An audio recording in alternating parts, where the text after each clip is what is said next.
मला पण माहिती नाही त्या कोल्हापूर जिल्ह्यातनं शाहूवाडीतनं लोक दर पौर्णिमेला कुठे येतात, आपल्या आगाश शिवनगर केंद्रामध्ये येतात। माझ्या मोबाईल मध्ये त्या नावासहित नंबर आहे, तुम्हाला दाखवतो।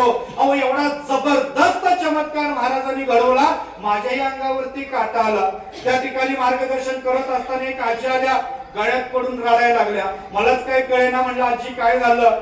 मग आजीने सगळी घटना सांगितली। मग आजीने घटना सांगितल्यानंतर पुन्हा एक अशी घटना घडली।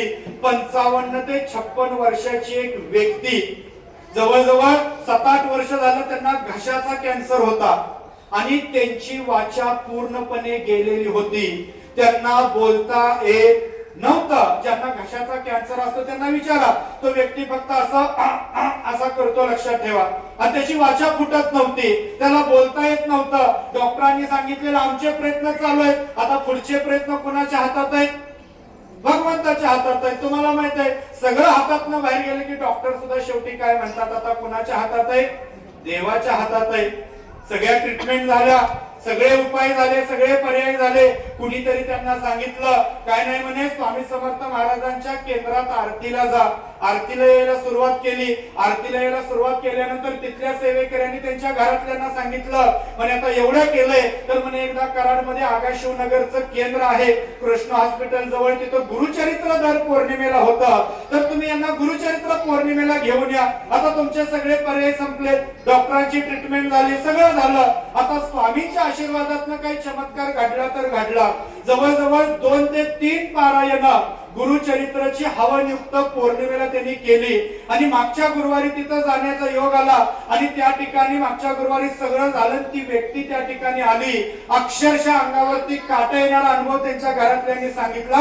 म्हणजे 10 वर्ष झालं आमच्या माणसाला वाचा नव्हती, घशाचा कॅन्सर होता, बोलता येत नव्हतं। म्हणजे आगाश शिवनगर केंद्रात गुरुचरित्राची 3 पारायण केली।